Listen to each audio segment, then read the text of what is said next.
Hey folks, this is Brian. We were able to get together and, together. I only got 2 players now, but we played Runequest Roleplaying Glorantha by Chronicles of Carreen campaign, Session 8 overall, which is Session 4 of Chapter 2, a Troll Raid.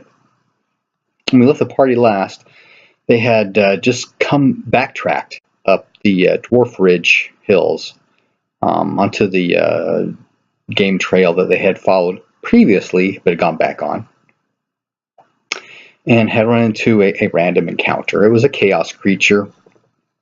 I chose a Gorp. I want to do this because the Gorp's kind of an ambush creature, and I was really hoping that I'd be able to kill off one of the characters whose player has quit. Thinning up the party kind of thing. Almost got him. He missed his dex save. So he took 8 points of acid damage to his right leg, and he had 2 points of armor on, so that took 6, put him at -2. And that was the surprise round. So for the first round of actual combat, it did another 8 points to that leg and put it well past -8. The party, scanning around to see what's going on, because all I hear is this player in the back screaming, "Ah!" And then he went down. So they turn and Colin moves forward with his spear to do a 2-hex jab thing. That's a house roll I have from the fantasy trip. So he goes to go do a jab at it, and then his intent is to then grab Colin and pull him out of the Gorp. Lars, the other player, well, the character the player has, was looking around, had his bow out, and starts to make some inquiries. Game mechanic stuff. Can I figure out what this is? Because he has hate chaos. And we go through a series of different kinds of rolls and stuff, and he recognizes that it's a Gorp, and that the only way to really hurt it is with fire or magic. And after some other rolls, that's actually later on, but he realizes that some, not all, more than a few chaos creatures have a chaotic feature. And some of those features are things like increased armor points for skin. And that comes in play in just a minute, because as they're trying to do damage to this thing, they eventually pull Thoron out of the goo, and since it only moves at 1, they kind of surround it, and it goes to the closest one kind of thing, right? And while they're kind of playing keep away with the Gorp, Lars is lighting some torches. So they get 3 torches lit up, and then they kind of surround it with the torches and kind of try and burn it, because fire's supposed to hurt. But individually, these torches aren't doing any damage to this thing at all, because it has 12 points of armor skin. Holy cow. And so they try, well, is there any way we can increase the heat of these fires? Well, if you put them all together, maybe do a single attack with all 3 torches, maybe that might do something. So I allowed them to do additive damage at that point. So they're doing 3d6 damage to the thing, and they hurt it a little bit once. And at that point, it starts doing a reaction where if they're going to attack it, it's going to try and move on to them. And so I have them all making dex saves.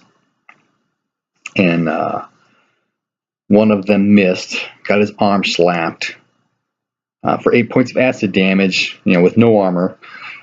So he went to -4. And so after that is when they're trying to do the fire damage, they figured out, this could be those kind of features that's armor skin kind of thing. Now, we should really make the thing a killing machine. It's just it doesn't move. So after some argument about, we can't really hurt this thing, and it's not even risky trying to do that, let's just leave it and go, even though it is a chaos creature. So they do that. They can outdistance it. They kind of get out of the way. They do some healing up on the two guys that were acid dipped, and then they go ahead and take off. They do some healing. They make camp, that kind of thing. Do more healing the next day, and continue on their way. And with the heal wound common rune magic spell, they're able to do the 6 point to unmangle a limb. That got me thinking. Do the 6 points of healing simply do the unmangling, or does it also heal 6 points? And tying into that is the 2 point healing to stop bleeding. Does the 2 point healing just stop bleeding, or does it stop bleeding and heal 2 points? Something I'll roll around the back of my cage. Because I can rationalize either way. So they continue on their path. The hunter is, different game trails moving back and forth. It's like three times he had to double back to where they were before, because he had lost trail. He was following a false trail or something. So he then continues along, but eventually they get to, they're following along a stream. As they continue upstream, they go deeper into a ravine, and the ravine gets deeper and deeper, and they notice it kind of gets widen out underneath the ridge line kind of thing, right? And they get to a point where they come to a bridge, a fairly large bridge, made out of rough cut logs. So they have them do some scan rolls on one side. They cross over the bridge, have them do some search on the other side, because the trail disappears. It doesn't come across on the other side of the bridge. So one of the NPCs was able to spot, may have been the hunter actually, that there was this bush on the far side of the bridge, that there's like a trail that goes underneath the bridge there. So Colin stays on top of the bridge to keep track in the ravine and around to make sure there's nothing happening, while the rest of the party then falls down this path. And this path is cut into the ledge of the ravine, and at this point, three-dimensionally, it's going like this. And so they're running along the ledge that's been cut in, and they swatch back and they go back on down. So when you get to the ground floor, where the stream actually is, and it's doing that bow thing, right? It's really windy and it's fairly flat there. As they get down there, it's fairly dim. I mean, it's not that bright, not a whole lot of light coming through from the top, that kind of thing. And as they get down there, looking around, they see things out there, and in fact, one of them is up and is looking at them. Lars makes some rolls, realizes this got to be a trollkin. So I give him an option. Okay, you want to shoot it from here, or you just want to sprint down to the main layer? And they decided to sprint down the layer. I gave him 3 rounds. So that's 3 rounds for the trollkin to try and make a ruckus and get everybody else up. There were 2 trollkin that were awake. There are 3 dark trolls and a total of 7 trollkin. And all the rest are asleep. So I have the sleeping trolls, make some rolls, see how long it'll take them to get roused and get up and that kind of thing.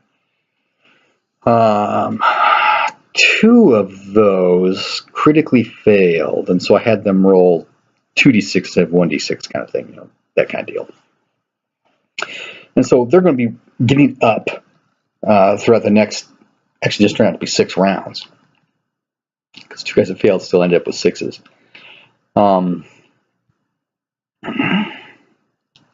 To get up. And so by the time they get down there are 2 more trollkin up. And as they get there, one of the dark trolls gets up. So when the dark troll pops up, the hunter and Lars, who are in front, have bows, composite bows, and so they fire on him. He tells the Hamakti to come around and make a screening against the Trollkin for them. So the Trollkin have to come to them, and the Hamakti can chop them up. And then he has Varan come up and kind of be there for defense for them as well. And then there's the other guy who's a shaman, but we don't have his character sheet. And he's not playing, so we just have him do healing and stuff afterwards. So, and he kind of comes up behind. 2 shots into the troll. He was able to move forward, but they took his knee out. Well, took his leg out. He went down. And then I want to say they hit him in the head. Nah, maybe not. Anyway, he goes down. They do it. I mean, one of the shots was an impale. The shot in the leg was an impale. And then with the second shot, it was enough to put his hit points under, so he went unconscious. The Trollkin, instead of engaging, are slinging. And they're slinging at the 2 Hamakti who move towards them, right? And there's a male and a female. And I just, randomly, which one are they aiming at? And they were all aiming at the male. So I just had them the entire time continue to pelt the male Hamakti. So there's some discussion on dodging missile weapons and parrying missile weapons and that kind of thing, and the whole shield allocation thing. And so the Hamakti got his shield, arm, head, and chest is what he's protecting against these missile weapons. But he can dodge. So he is dodging, or trying to dodge. And he dodges a couple of them.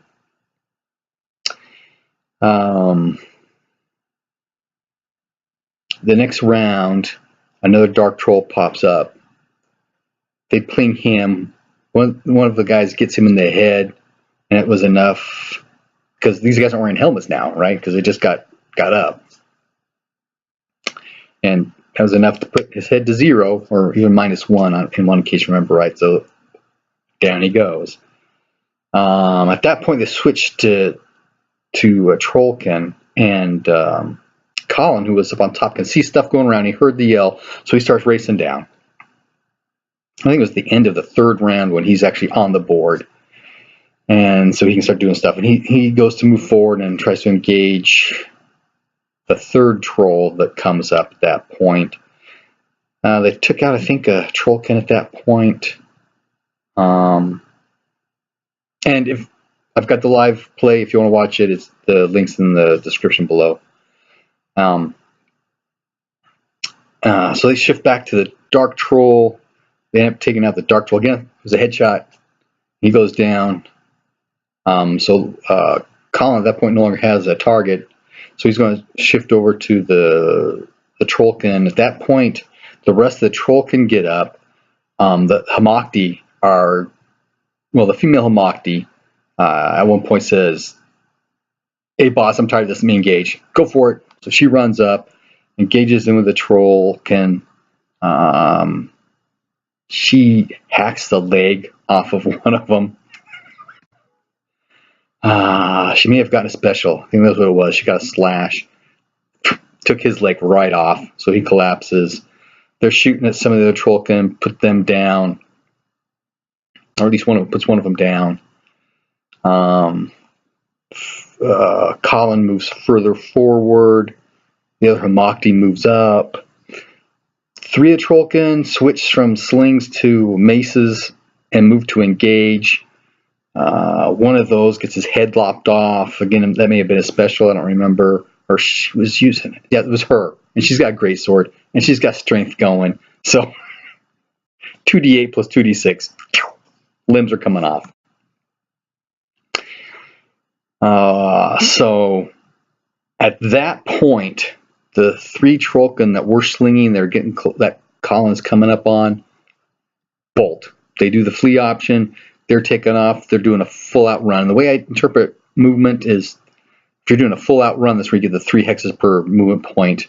Otherwise, if you're engaged in melee, you're kind of keeping track, and you're doing the shutter step kind of thing, and it's not a full-out run. So you're only moving 1 per movement point. So in combat, engage, you're moving 8.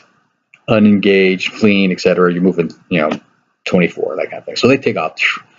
Colin goes to take after him, but they're 4 or 5 hexes ahead of him, and he doesn't have mobility, so he's not gonna be able to catch him.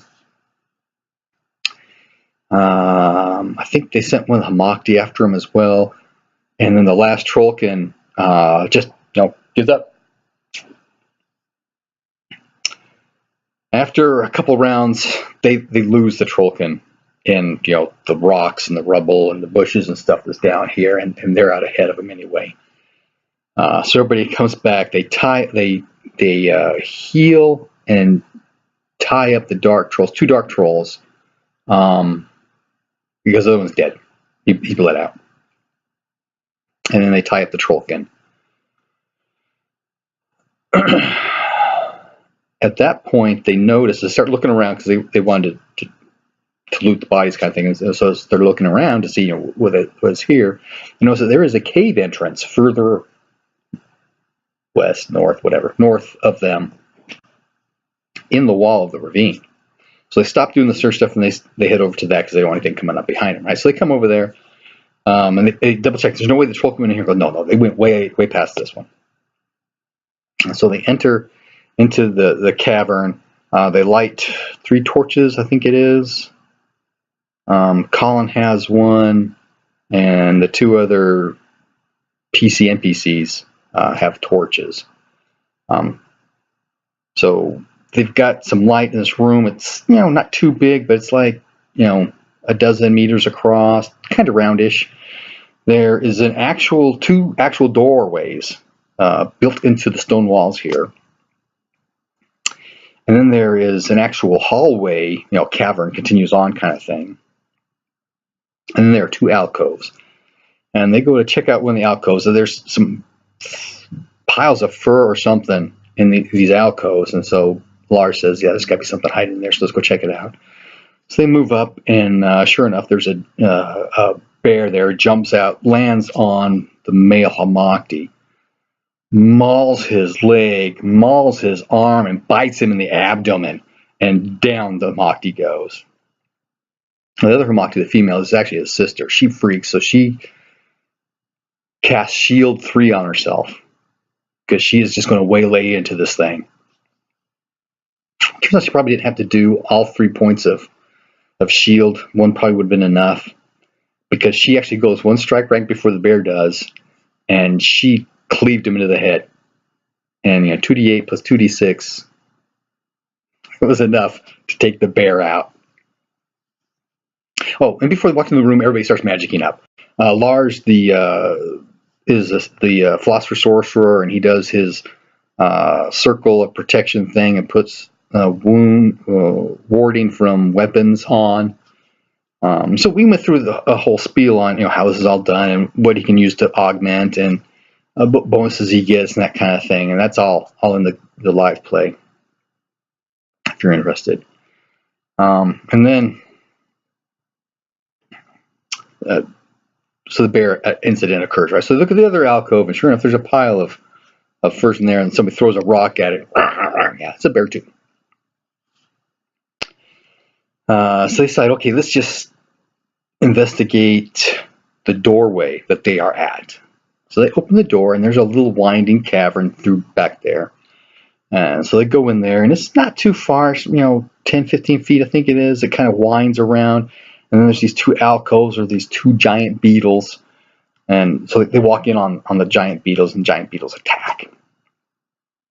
At that, we stopped the recording gameplay because David, the one who runs Colin, has been fighting off a cold and he's not feeling well. It's actually getting past midnight at this point. I didn't check time until later. At that point, it was 12:30 for me. Okay, so we go ahead. I cut off the video. We essentially call it quits, and Lars says, "Hey, can we just go ahead and take care of this one battle because it's just him and the Hamakti and the beetles?" I was like, "Okay, yeah, sure, we can do that." So the Hamakti girl steps forward and spins around, and her brother moves up. So there's a Hamakti on either side, beetles on either side to make a little kind of X thing, and then Lars is back behind with his spear to do a 2x jab, and then leaning in behind him is the shaman with a torch to light up what they can see, because it's still going around an angle, so there's some light reflection and that kind of thing. Not great lighting, but I think it was bad enough to actually have a modifier. And the fight with the beetles goes on. One of the beetles has a Shimmer 1 on. And the female Hamakti is attacking him, and the male Hamakti is attacking the other, and then Large the Spear is attacking the other. At this point, the female Hamakti is the one who sees the Shimmer, but with her Blade Sharp 4 up, she's at 100%. So she's not too worried about a 5% Shimmer thing, right? So she hits that one in the abdomen, and 2d8 plus 2d6 plus 4, it goes down. Between the male Hamakti and the spear, I may have taken 2 rounds to take the other one down, so the female Hamakti may be able to get a shot on it. I don't think so, though. And they take that one out. And so Lars moves up to this beetle that has the Shimmer on. He's asking if the Shimmer is still going. Or he asks if he moves up on it. They talk about the Shimmer. The Shimmer's still going. And so he tries to see what's going on. And at that point, the beetle jumps up and bites him. And then for a reaction, next round, the female Hamakti throws down on him. She actually rolls a 0-1 in the thorax, chops it in half. And at that point, the Shimmer goes off. So they notice this thing has a collar on. It's actually gem-studded collar, and it's got a Shimmer 1 matrix on it. And so Lars is, thinking through, what could this? He figures that there's probably a spirit bound in here somewhere that was running the Shimmer, but there isn't. And he's asking if it had power or power capacity, and it would be able to tell. And I think so. It's not like D&D where you have to attune to something to learn about it. I mean, you can tell stuff. I mean, if you put on a matrix, you should be able to cast it, right? So it made sense that, yeah, if it had power or power capacity in it, magic point matrix kind of thing, you'd be able to tell that as well. And it doesn't have that. It's just the Shimmer 1 matrix. And of course, it's gem instead, so it's probably worth a lot of money. And it was a collar around this giant beetle, so you could wear it as a belt. I think I figured out. And that's where we ended, because there's some background issues with the beetle had the Shimmer collar on that I need to clarify for what may be happening next. Well, anyway, that was session 8 of our Chronicles of Carreen campaign. Session 4 of chapter 2, a troll raid. Happy gaming.